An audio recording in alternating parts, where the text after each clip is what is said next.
Chapter 9 In the Witch's House. And now, of course, you want to know what happened to Edmund. He had eaten his share of the dinner, but he hadn't really enjoyed it because he was thinking all the time about Turkish delight. And there's nothing that spoils the taste of good ordinary food half so much as the memory of bad magic food. And he had heard the conversation and hadn't enjoyed it much either, because he kept on thinking that the others were taking no notice of him and trying to give him the cold shoulder. They weren't, but he imagined it. And then he had listened until Mr. Beaver told them about Ashlyn, and until he had heard the whole arrangement for meeting Ashlyn at the stone table. It was then that he began very quietly to edge himself under the curtain which hung over the door. For the mention of Ashlyn gave him a mysterious and horrible feeling, just as it gave the others a mysterious and lovely feeling. Just as Mr. Beaver had been repeating the rhyme about Adam's flesh and Adam's bone, Edmund had been very quietly turning the door handle, and just before Mr. Beaver had begun telling them that the White Witch wasn't really human at all, but half a djinn and half a giantess, Edmund had got outside into the snow and cautiously closed the door behind him. You mustn't think that even now Edmund was quite so bad that he actually wanted his brother and sisters to be turned into stone. He did want Turkish delight and to be a prince and later a king, and to pay Peter out for calling him a beast. As for what the witch would do with the others, he didn't want her to be particularly nice to them. Certainly not to put them on the same level as himself. But he managed to believe, or pretend he believed, that she wouldn't do anything very bad to them because, he said to himself, all these people who say nasty things about her are enemies, and probably half of it isn't true. She was jolly nice to me anyway, much nicer than they are. I expect she is the rightful queen, really. Anyway, she'll be better than that awful Ashlyn. At least that was the excuse he made in his own mind for what he was doing. It wasn't a very good excuse, however, for deep down inside him, he really knew that the White Witch was bad and cruel. The first thing he realized when he got outside and found the snow falling all around him was that he had left his coat behind in the beaver's house. And of course, there was no chance of going back to get it now. The next thing he realized was that daylight was almost gone, for it had been nearly 3 o'clock when they sat down to dinner and the winter days were short. He hadn't reckoned on this, but he had to make the best of it. So he turned up his collar and shuffled across the top of the dam. Luckily, it wasn't so slippery since the snow had fallen. To the far side of the river. It was pretty bad when he reached the far side. It was growing darker every minute, and what with that and the snowflakes swirling all around him, he could hardly see 3 feet ahead. And then, too, there was no road. He kept slipping into the deep drifts of snow and skidding on frozen puddles and tripping over fallen tree trunks and sliding down steep banks and barking his shins against rocks till he was wet and cold and bruised all over. The silence and the loneliness were dreadful. In fact, I really think he might have given up the whole plan and gone back and owned up and made friends with the others if he hadn't happened to say to himself, "When I'm king of Narnia, the first thing I shall do will be to make some decent roads." And of course, that set him off thinking about being a king and all the other things he would do, and this cheered him up a good deal. He had just settled in his mind what sort of palace he would have, and how many cars, and all about his private cinema, and where the principal railways would run, and what laws he would make against beavers and dams, and was putting the finishing touches to some schemes for keeping Peter in his place when the weather changed. First the snow stopped, then a wind sprang up, and it began freezing cold. Finally, the clouds rolled away, and the moon came out. It was a full moon and shining on all that snow. It made everything almost as bright as day. Only the shadows were rather confusing. He would never have found his way if the moon hadn't come out by the time he got to the other river. You remember he had seen, when they first arrived at the beavers, a smaller river flowing into the great one lower down? He now reached this and turned to follow it up. But the little valley down which came was much steeper and rockier than the one he had just left, and much overgrown with bushes, so that he could not have managed it at all in the dark. Even as it was, he got wet through, for he had to stoop under branches, and great loads of snow came sliding off onto his back. And every time this happened, he thought more and more how he hated Peter, just as if all this had been Peter's fault. But at last he came to a part where it was more level and the valley opened up. And there on the other side of the river, quite close to him, in the middle of this little plain between two hills, he saw what must be the White Witch's house. And the moon was shining brighter than ever. The house was really a small castle. It seemed to be all towers, little towers, with long pointed spires on them, sharp as needles.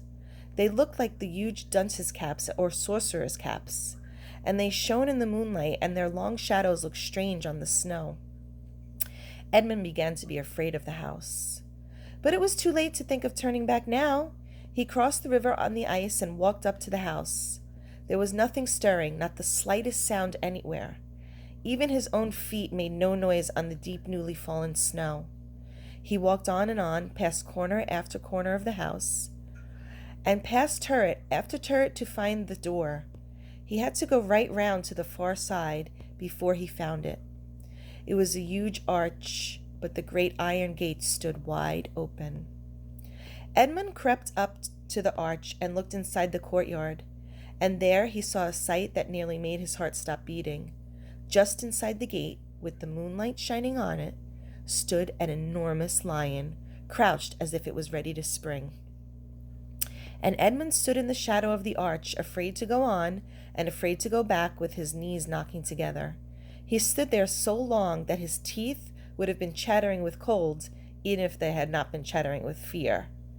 How long this really lasted, I don't know, but it seemed to Edmund to last for hours.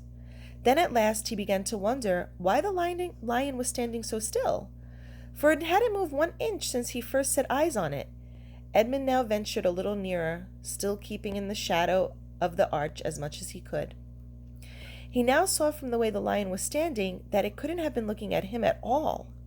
But supposing it turns its head, thought Edmund.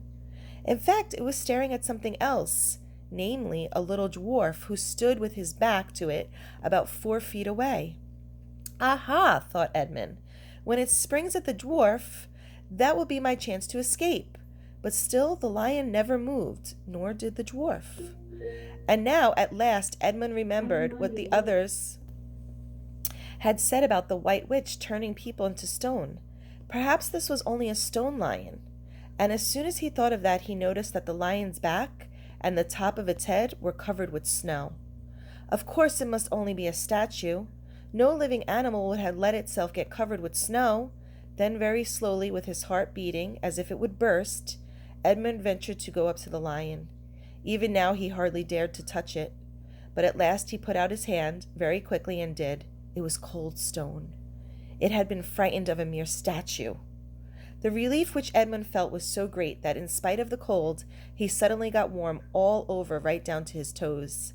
And at the same time there came into his head what seemed a perfectly lovely idea. Probably, he thought, this is the great lion Ashlyn that they were all talking about.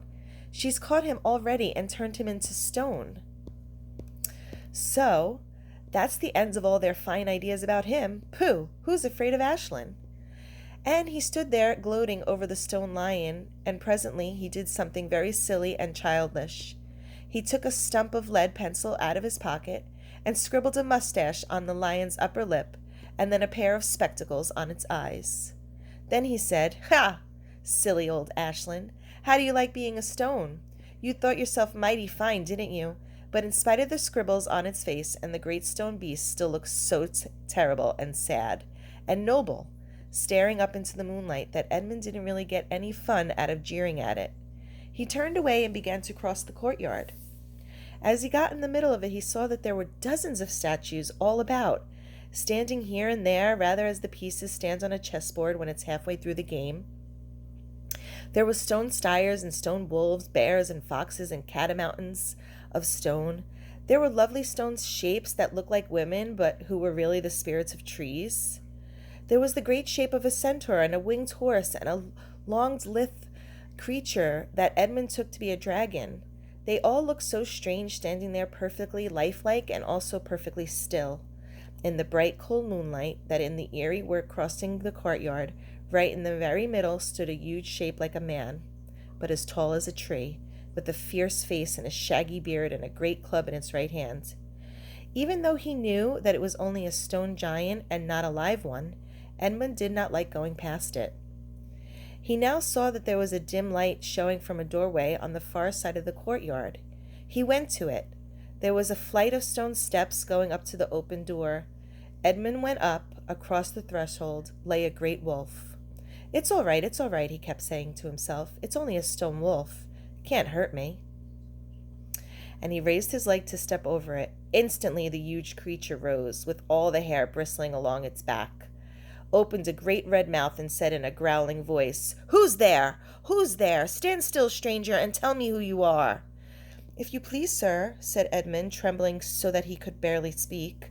"My name is Edmund, and I'm the son of Adam that Her Majesty met in the wood the other day, and I've come to bring her the news that my brothers and sisters are now in Narnia, quite close, and in the beaver's house. She wanted to see them." "I will tell Her Majesty," said the wolf. "Meanwhile, stand still on the threshold, as you value your life." Then it vanished into the house.